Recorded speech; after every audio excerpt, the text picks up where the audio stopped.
Kalau ditanya apa yang ngebikin pengen nikah gitu. Jadi dulu asal muasalnya itu bukan tiba-tiba 2014 setelah lulus langsung pengen nikah, enggak. Jadi dulu itu eh, ketika kelas 1 SMA itu masuk 3 SMA awal 2013 akhir itu mulai izin ke orang tua, Mi boleh nggak Jafar mau nikah gitu. Nah waktu itu mintanya pengennya saat itu juga gitu. Kalau sebagai laki-laki nih, Bang, apa yang harus disiapkan sih untuk menikah? Yang harus disiapin ya, namanya pernikahan itu kan kalau misalkan aku ngelihat ya, aku mengambil tanggung jawab sama kamu. Assalamualaikum warahmatullahi wabarakatuh, teman-teman semua. Waalaikumsalam warahmatullahi wabarakatuh. Di video kali ini aku bersama seseorang. Tada! Kenal dong. Halo teman-temannya Silmi. Kenalin, nama Jafar Samin. Apalagi ya, sekarang lagi kuliah di Al Azhar. Alhamdulillah udah menikah dengan 1 istri dan 2 orang anak. Udah gitu aja. Ya. Oke, kalau gitu sekarang kita bakal ngobrol-ngobrol seputar apa, Bang? Seputar nikah. Jadi buat teman-teman yang mau nikah atau bingung apa yang harus dipersiapkan untuk pernikahan, insya Allah kita bakal sharing-sharing di sini dan semoga bisa menambah keyakinan teman-teman untuk memantapkan hati gitu untuk tambah siap menikah gitu. Langsung aja pertanyaannya buat Abang. Apa sih yang memutuskan Abang untuk menikah waktu itu? Yang memutuskan untuk nikah. Jadi dulu itu aku kan nikah 2014 ya. Jadi aku 2014 kan baru lulus dari pondok, dari SMA. Habis itu kebetulan juga langsung nikah 2014 akhir.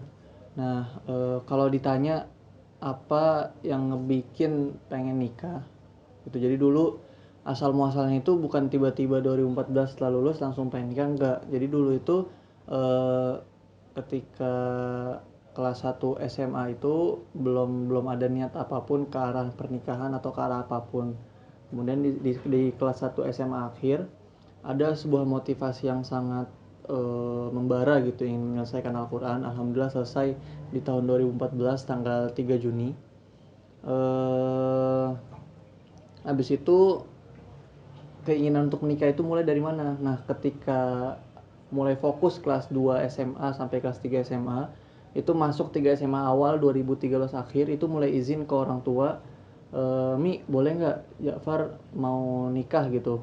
Nah waktu itu mintanya pengennya saat itu juga gitu, cuma jelas-jelas lah pasti semua orang tua, hampir pasti semua orang tua 99% ketika diminta izin oleh anak kelas 3 SMA untuk nikah pasti bakal ditolak. Itu akhirnya ya udah, cuma sampai situ aja udah pembahasannya.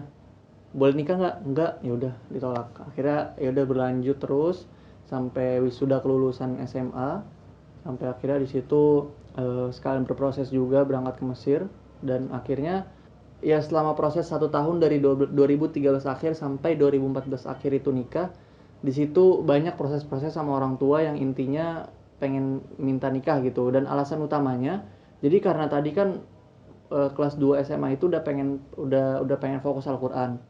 Nah, jadi karena ngerasa kalau dengan Al-Qur'an ini harus dijaga gitu dengan usaha-usaha, nggak bisa kita menjaga Al-Qur'an hanya sebatas itu aja tapi nggak ada usahanya. Akhirnya salah satu usaha yang paling terpikirkan saat itu adalah pengen nikah, meskipun akan ada orang yang pro dan kontra, tapi di situ setiap orang bebas menentukan pilihan hidup, bebas menentukan kemana tujuan dia. Dan waktu itu memang pola pikir yang aku rasain itu ya udah pengen nikah aja gitu, pengen nikah dengan harapan ketika selesai menghafal itu bisa menjaga gitu. Kemudian alasan lagi satunya yang lain adalah kita kan namanya anak muda pasti isu utamanya adalah isu tentang cinta.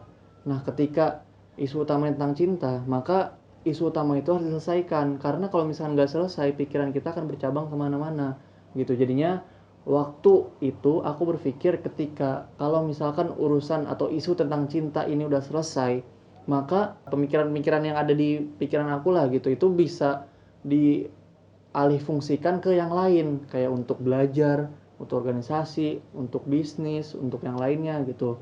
Tapi kalau isu paling utama dari anak muda ini belum terselesaikan, yang lainnya juga jadi kayak setengah-setengah gitu. Nah ini lagi-lagi kembali ke pendapat aku. Kirain aku atau enggak? Apa? Kenapa gara-gara kamu kelas 2 Lia belajar fikih sunnah kan? Fikih sunnahnya tentang nikah kan 2 Lia? Ya.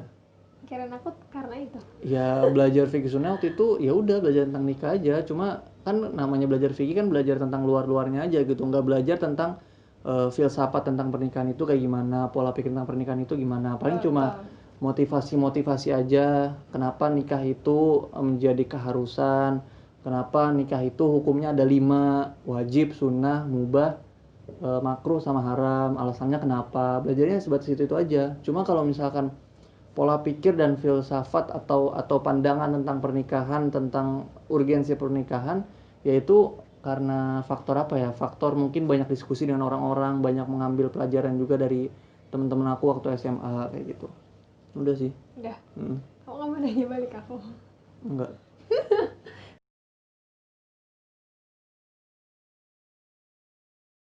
Kalau aku nih jujur, aku niatan nikah itu umur 22 sampai 24 lah. Setelah kuliahnya udah selesai gitu ya, baru nikah.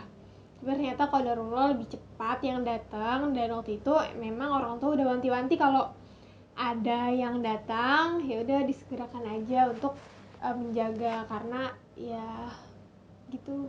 Namanya perempuan kan.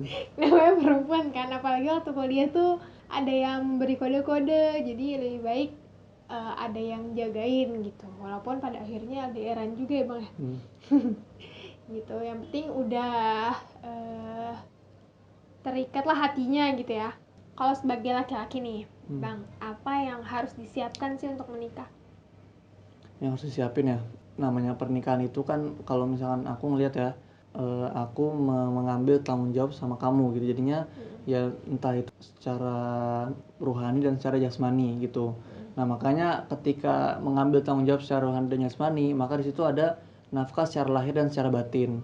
Nah nafkah secara batin ini kita sebagai suami, jadi aku itu sebelum merasa yakin untuk menikah, aku harus merasa yakin dulu bahwa memang diri ini sudah cukup, sudah lumayan cakap lah gitu untuk mengarahkan orang lain gitu. Nah kebetulan juga karena aku mungkin ketika dulu waktu kelas 2 SMA itu jadi salah satu ketua bagian di OSIS lah, di OSIS ya, di OSIS SMA, atau kalau di pondok aku namanya OSHK. Nah jadi mungkin jiwa-jiwa itu juga salah satunya muncul dari situ gitu, jiwa-jiwa ingin memimpin seorang wanita, ya sebuah keluarga, seorang wanita gitu. Nah makanya itu yang disiapin, jadi jiwa pemimpin. Kemudian kalau dan yang mungkin orang-orang kenapa mungkin menikahnya itu mundur-mundur karena faktor mungkin nafkah gitu ya. Nah kalau nafkah ini jujur dari awal ngobrol tentang pernikahan ke orang tua sekalipun, kayak belum pernah ada pertanyaan yang benar-benar menusuk atau pertanyaan yang menitik beratkan di masalah nafkah gitu. Nah ini merupakan salah satu, kalau menurut pandangan aku ini sesuatu yang sangat bagus gitu ya, karena sebenarnya masalah nafkah ini emang harus dipikirin, cuma nggak harus dipikirin banget gitu, bukan sesuatu yang urgen-urgen banget, karena nafkah ini merupakan maksudnya nafkah di sini nafkah dalam bentuk uang gitu ya, rezeki ini merupakan sesuatu yang sudah dijanjikan oleh Allah itu akan dicukupkan gitu. Jadi ketika sesuatu itu sudah dijanjikan, maka tinggal tunggu waktunya aja gitu. Nggak usah kita mempertanyakan apakah akan datang atau tidak. Yang kita pertanyakan itu adalah kapan rezeki itu akan datang gitu. Nah, mungkin itu keyakinan yang aku percaya selama ini gitu ya. Alhamdulillah meskipun banyak pasang naik surut, banyak ini, cuma nggak pernah ada permasalahan yang menyangkut isu-isu rezeki gitu. Nah, dalam Al-Qur'an kan udah jelas kan, wa ankihul ayyama minkum wassolihina min ibadikum wa imaikum iyakunu fuqara'a yughnihimullahu min fadli.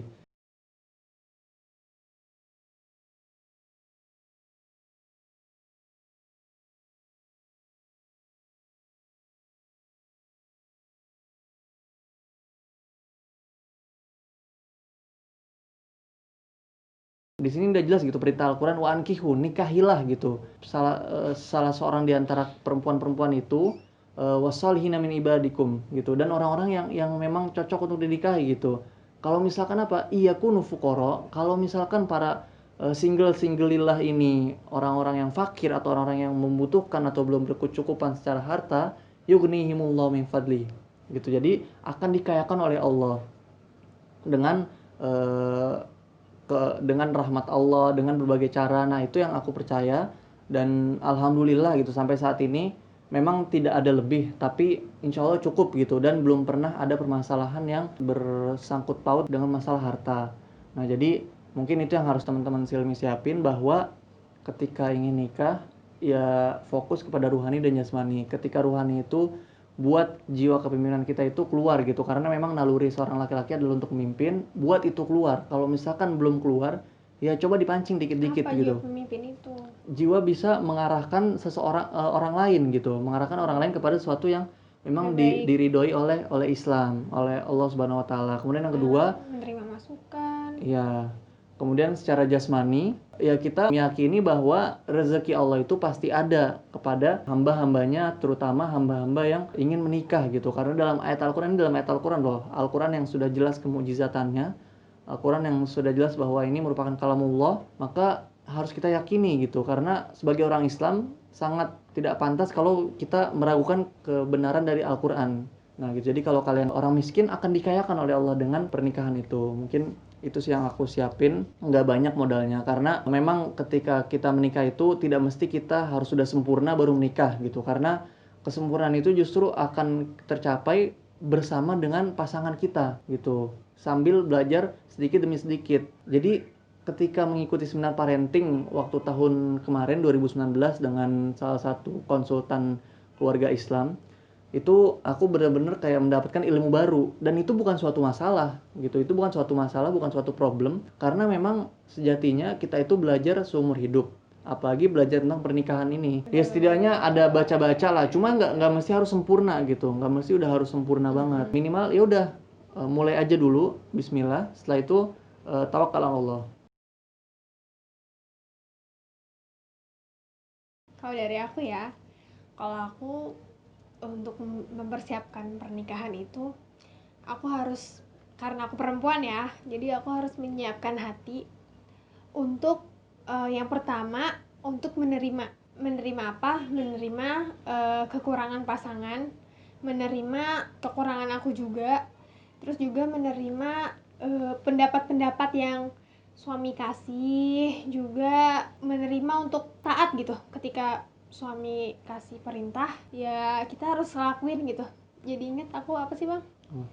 Dulu pas kuliah kan kita LDR ya, terus waktu itu aku sering organisasi kan, dan pulang malam terus. Terus dia bilang pulangnya jangan malam-malam, intinya mah nggak boleh pulang malam gitu. Jadi di sini aku berusaha bener-bener untuk nggak pulang malam gitu, berusaha bener-bener untuk menerima supaya ya dapat ridho Allah juga gitu. Terus juga tadi yang pertama kan belajar untuk menerima ya. Nah itu tuh harus dari single teman-teman, jadi diusahakan dari single untuk punya rasa penerimaan baik pada diri sendiri maupun lingkungan teman-teman. Nah yang kedua itu berusaha lebih baik dari hari ke hari, supaya pasangan kita juga sayang sama kita, supaya keluarganya goalsnya tercapai, visi misi keluarganya itu gitu. Jadi kita setiap pasangan mau suami ataupun istri itu sebenarnya sih yang tadi penerimaan yang pertama dan kedua selalu berusaha lebih baik itu sebenarnya bukan untuk istri aja ya, tapi untuk suaminya juga.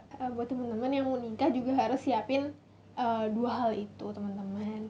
Gitu sih kalau dari aku.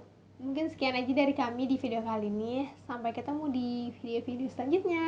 Kalau teman-teman Silmi nih punya saran, Silmi mau tanya-tanya lagi tentang apa atau mau cerita tentang apa, tulis aja di kolom komentar gitu. Nanti biar Silmi yang tanyain ke aku, atau nanti Silmi buat lagi video-video tentang ya diskusi-diskusi atau tukar pikiran seperti ini gitu. Semoga aja sedikit banyaknya teman-teman Silmi semua bisa mendapatkan manfaat, ya kan? Suruh tulis kolom komentar aja ya. Sip.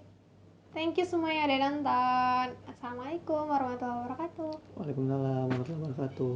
Jangan lupa like, comment, subscribe.